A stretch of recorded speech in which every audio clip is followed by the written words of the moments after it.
말씀은 사사기 4장 11절에서 24절 말씀입니다. 함께 나눌 하나님 말씀은 사사기 4장 11절에서 24절 말씀입니다. 우리 한 목소리로 봉독하겠습니다. 모세의 장인 호밥의 자손 중 겐 사람 헤벨이 떠나 게데스에 가까운 시아나님 상수리 나무 곁에 이르러 장막을 쳤더라. 아비노함의 아들 바락이 다볼산에 오른 것을 사람들이 시스라에게 알림해 시스라가 모든 병거 곧 철병거 900대와 자기와 함께 있는 모든 백성을 하롯 학고와임에서부터 기송강으로 모은지라. 드보라가 바락에게 이르되 일어나라, 이는 여호와께서 시스라를 내 손에 넘겨주신 날이라. 여호와께서 너의 앞서 나가지 아니하시느냐 하는지라.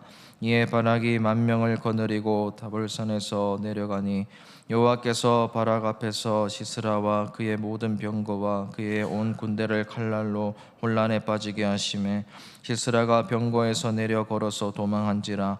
바락이 그의 병거들과 군대를 추격하여 하롯셋 학고임에 이르니 시스라의 온 군대가 다 칼에 엎드러졌고 한 사람도 남은 자가 없었더라. 시스라가 걸어서 도망하여 겐 사람 헤벨의 아내 야엘의 장막에 이르렀으니 이는 하솔 왕 야빈과 겐 사람 헤벨의 집 사이에는 화평이 있음이라. 야엘이 나가 시스라를 영접하여 그에게 말하되 나의 주여 들어오소서, 내게로 들어오시고 두려워하지 마소서 하매 그가 그 장막에 들어가니 야엘이 이불로 그를 덮으니라. 시스라가 그에게 말하되 청하노니 내게 물을 조금 마시게 하라. 내가 목이 마르다 하매 우유 부대를 열어 그에게 마시게 하고 그를 덮으니 그가 또 이르되 장막문에 섰다가 만일 사람이 와서 내게 묻기를 여기 어떤 사람이 있느냐 하거든 너는 없다 하라 하고 그가 깊이 잠드니 헤벨의 아내 야엘이 장막 말뚝을 가지고 손에 방망이를 들고 그에게로 가만히 가서 말뚝을 그의 관자놀이에 박음에 말뚝이 꿰뚫고 땅에 박히니 그가 기절하여 죽으니라. 바락이 시스라를 추격할 때에 야엘이 나가서 그를 맞아 그에게 이르되 오라, 내가 찾는 그 사람을 내가 내게 보이리라 하매 바락이 그에게 들어가 보니 시스라가 엎드려져 죽었고 말뚝이 그의 관자놀이에 박혔더라. 이와 같이 이날에 하나님이 가나안 왕 야빈을 이스라엘 자손 앞에 굴복하게 하신지라. 이스라엘 자손의 손이 가나안 왕 야빈을 점점 더 눌러서 마침내 가나안 왕 야빈을 진멸하였더라. 아멘. 네, 지금 겉으로 보기에는 사사 드보라 그리고 바락의 이야기처럼 보이지만 이 배후에 하나님의 손길이 있음을 계속 보여주고 있습니다.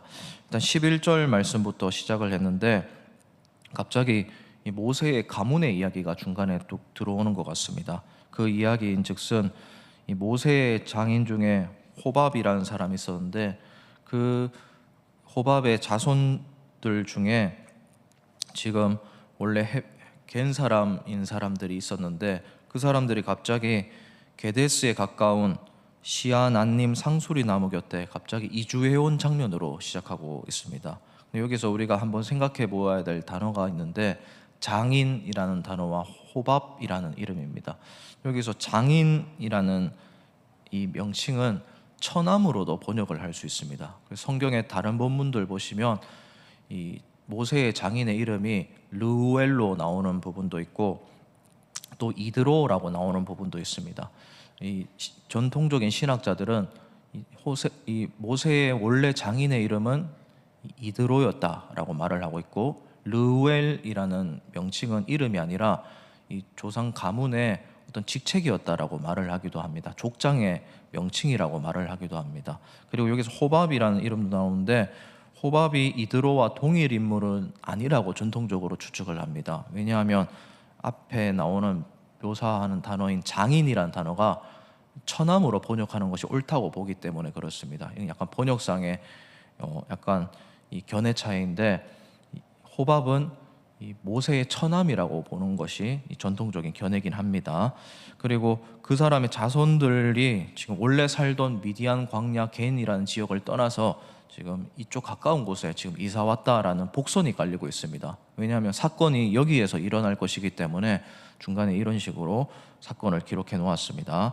그리고 12절부터는 다시 이제 사사들의 이야기로 시작하게 됩니다. 이 바락과 이 사람들이 지금 전쟁을 하는 장면인데, 바락이 다볼산에 있다는 것을 적군인 시스라의 귀에 들어가게 되었습니다. 그리고 시스라가 이 이스라엘 사람들과 바락군을 치기 위해서 병거 900대 그리고 온 군대를 모아서 기송강에 지금 모여 있는 상황을 12절, 13절에서 말씀하고 있습니다. 이 원래 드넓은 곳에 이 엄청난 군대가 모일 수 있는 곳이 한정되어 있는 시대였기 때문에 이 강 유역이 조금 평평하지 않습니까? 그런 쪽으로 지금 군대가 모여 있는 장면인데, 이곳이 문제가 뭐냐면 건기에는 물줄기가 얇아서 사람들이 드넓은 지역에 다 모일 수 있지만, 여기에 갑자기 비가 오게 되면 강이 크게 범람을 하게 되고 급속도로 수위가 높아지게 됩니다. 근데 이런 점을 전혀 생각하지 못하고 이 적군인 시스라가 군대를 여기에 모았던 것입니다. 그리고 뒤에 구절에 보시면 드보라가 바락에게 말을 합니다. 빨리 이제 하나님께서 그들을 너의 손에 넘겨줄 테니까 지금 나가자, 지금 치자라고 합니다. 그리고 15절 말씀에 보면 하나님께서 바락 앞에서 시스라의 모든 군대를 지금 치고 있는 장면을 성경이 묘사하고 있습니다.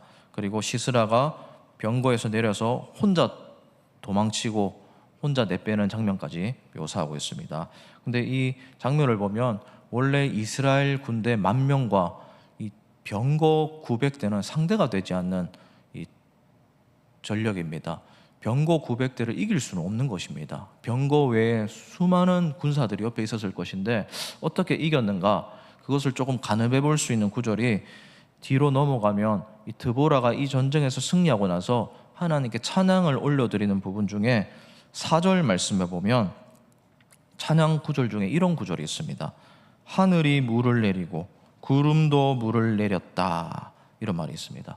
갑자기 비가 왔던 상황이 여기 4장에서는 생략되어 있지만 전쟁 중에 큰 비가 내렸던 것 같습니다. 갑자기 수위가 크게 올라가면서 강이 범람하면서 이 진흙탕 같은 곳에서 병거가 꼼짝도 하지 못하는 그런 상황에서 이스라엘 군대가 이 사람들을 이겼다라는 것을 우리가 추측을 해볼 수가 있습니다. 그리고 마침 지금 시스라가 혼자 도망가고 있는데 간 곳이 17절 말씀에 보면 겐 사람 헤벨의 아내 야엘의 장막에 이르렀다라고 말을 합니다. 이제 여기서 11절 말씀과 다시 연결되는 겁니다. 우연히 한 가정이 이 근처로 상수리 나무 곁으로 이주해 오게 되었는데, 하필 이스라엘 백성들과 전투를 하고 있는 시스라가 전쟁에서 패배하고 도망간 곳이 그 모세의 처남의 후손들의 집인 이 야엘의 집까지 도망한 것입니다. 그리고 숨겨달라고 합니다. 도망했던 이유가 17절 마지막 부분에 나오는데, 헤벨의 집 사이에 하솔왕 야빈과 헤벨의 집 사이에는 화평이 있었다라고 말을 합니다. 평상시에 화친 조약을 맺고 서로 동맹을 맺었던 사이였던 것 같습니다. 이거는 남편들 간의 조약이었던 것 같습니다. 그래서 18절 말씀에 보면 부인인 야엘이 나가서 영접을 하는 척 하면서 그들을 장막에 들어오게 하고 우유도 주고 물도 마시게 하면서 잠을 재워줍니다. 그리고 21절 말씀에 보면 이제 잠이 드는 그 상태를 확인하고 헤벨의 아내 야엘이 말뚝을 들고 옵니다. 방망이를 들고 옵니다. 그리고 그 머리에 관자놀이에 그것을 박아놓고 기절하여 죽이게 됩니다. 그리고 바락이 마침 전쟁에서 이기고 시스라가 도망한 것을 알고 쫓아오다가 수색을 하다가 이 장막 곁에 이르렀을 때 야엘이 나가서 그걸 눈치채고 이렇게 된 일을 바락에게 보고를 하게 됩니다.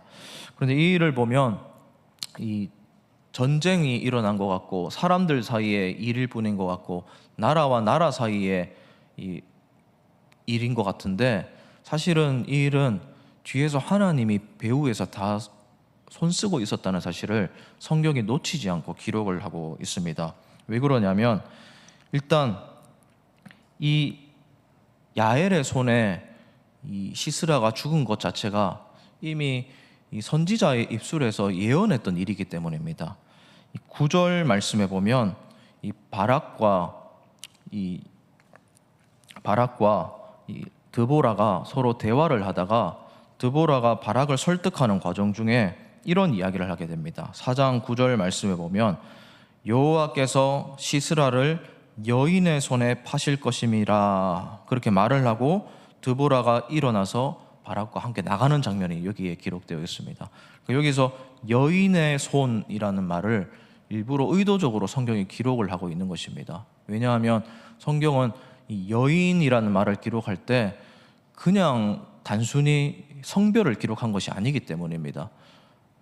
전혀 그 사람의 손에서 일어날 것 같지 않은, 전혀 무관한 것 같은 의외의 사람의 모습을 통해서 하나님이 역사하실 때 이 여인이라는 말을 사용합니다. 실제로 여인을 통해서도 이 일이 일어났지만 하나님께서 전혀 의외의 인물을 통해서 이 일을 이루실 것이다 라고 말을 하실 때 이런 단어를 쓴다는 겁니다. 그런 의미에서 보면 이 창세기 3장 15절 말씀에 여자의 후손이 뱀의 머리를 상하게 할 것이라 라는 구절도 마찬가지입니다. 창세기 3장 15절에 전혀 뜬금없이 그 구절이 적혀 있습니다. 그런데 나중에 우리는 알고 있습니다.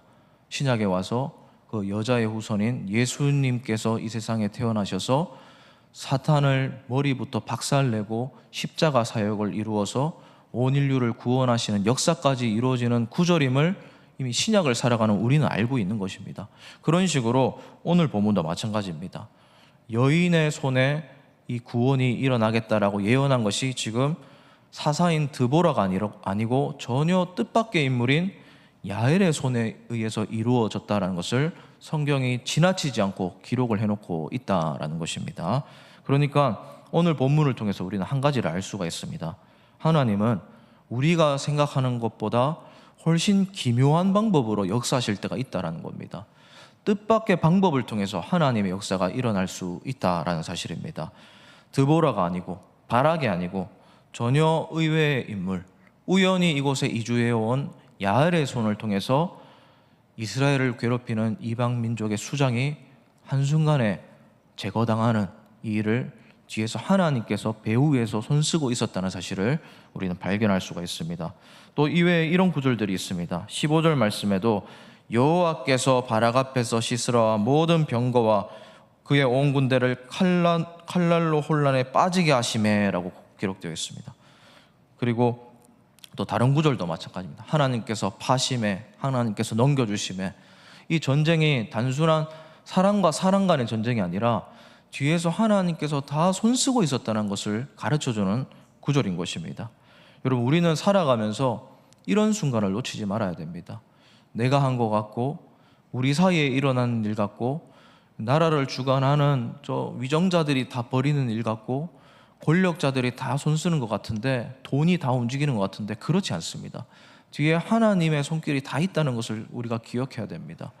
천지가 창조된 것도 마찬가지지 않습니까? 하나님을 모르는 사람들은 그냥 우연히 생긴 것 같다라고 하고 그냥 뭔가 화학적인 결합에 의해서 이 세상에 생겼다고 하는데, 우리 그리스도인들이 놓치지 말라고 성경이 기록을 하고 있습니다. 태초에 하나님이 천지를 창조하시니라.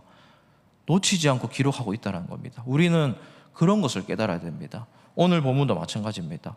전혀 뜻밖의 한 의외의 인물인 여인의 손에 의해서 하나님이 이스라엘을 구원하셨다라는 겁니다. 여러분, 우리도 마찬가지입니다. 우리가 살아가면서 하나님이 다 뒤에서 손쓰고 있다는 것을 기억해야 됩니다.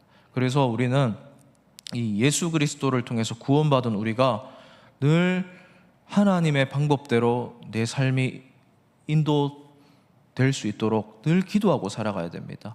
하나님께서 예수 그리스도를 보내셔서 사탄의 머리를 박살내신 것처럼 우리 삶에 틈타고 있는 사탄의 유혹과 방해와 괴계를 하나님께서 오늘도 박살내어 주시고 우리를 선한 길로 하나님의 방법대로, 신묘막측한 방법대로 오늘 하루도 주님이 인도하여 주시옵소서, 그렇게 기도하면서 살아가야 한다는 겁니다.